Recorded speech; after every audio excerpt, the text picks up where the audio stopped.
want to take a moment and talk about my heaven, my place of ultimate serenity, satisfaction, with absolutely no worries or anything of the sort on the horizon. My heaven being words, but I would argue more so that it's in the written word.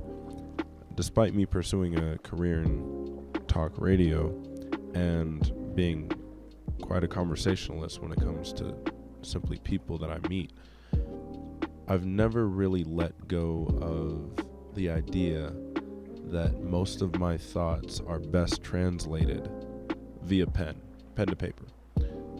When I was in the second grade, my mom bought me my first journal, and at the time I didn't really know what to do with it. You know, I knew it was a notebook with blank lines and you wrote on them, but I didn't really know what you wrote on them. But I was kind of glad that I was in that place because I had no predetermined idea of what I was to do with this thing. It was whatever I wanted it to be, and so it became as such. I actually ended up writing my very first short story in there, and if I can recall correctly, it was about this guy who was running late for a wedding, and he drove a Hummer. I really loved Hummers at the time, I do remember that. Anyway, on his way to the wedding, he had to pick up his tuxedo.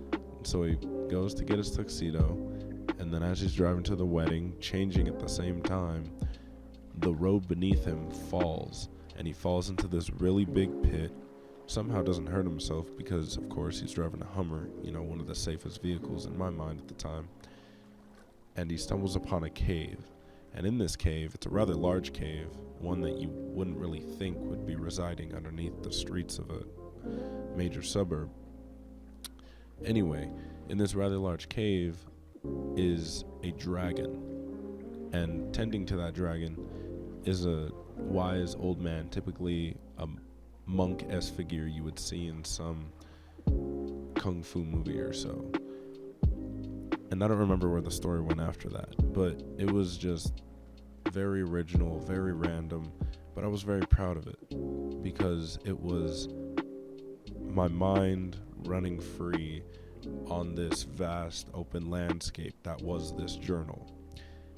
And I didn't really get back in touch with that passion, with my heaven, until about a few months ago. At the start of November, I attended a writer's workshop hosted by one of my coworkers.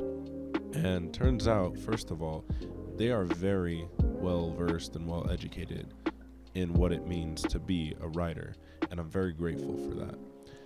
We did a few different writing exercises, and after the fact, I realized that I needed to get back in touch with this, because this was not only my heaven, but it was my therapy, right?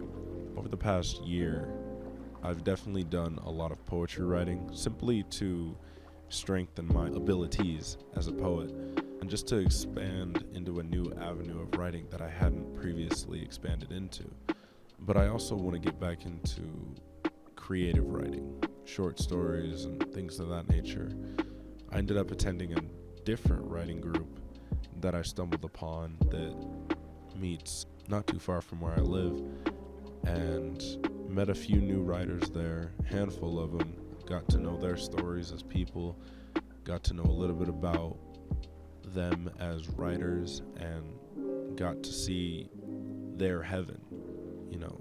But what's funny is that their heaven just happened to correlate with mine, and we were living in this place of serenity and satisfaction together, which felt phenomenal. I couldn't really put it into words despite it being about writing, but it was a truly remarkable experience. And I say that because I want to also bring to light the fact that I feel as though a lot of people do not give themselves enough time to exist in their own heaven. Now granted, yes, we each have our own responsibilities and things to worry about, but I feel we also need to realize that there is nothing stopping you from giving yourself a moment of passion and satisfaction giving yourself a moment to dive into this pool of everything that you love and just enjoying the moment. As we approach the end of 2019, I definitely have been looking on 2020 as a year to further this thriving in my heaven, to writing a lot more, to certainly reading a lot more as well, because let's be honest, my written word is not the only beautiful written word out there, at least in my eyes. And that's another thing that I just want to touch on. If you are a writer, or if you are a creator simply, everything that you create, despite what you may think about it, is beautiful. Just to plug that in there.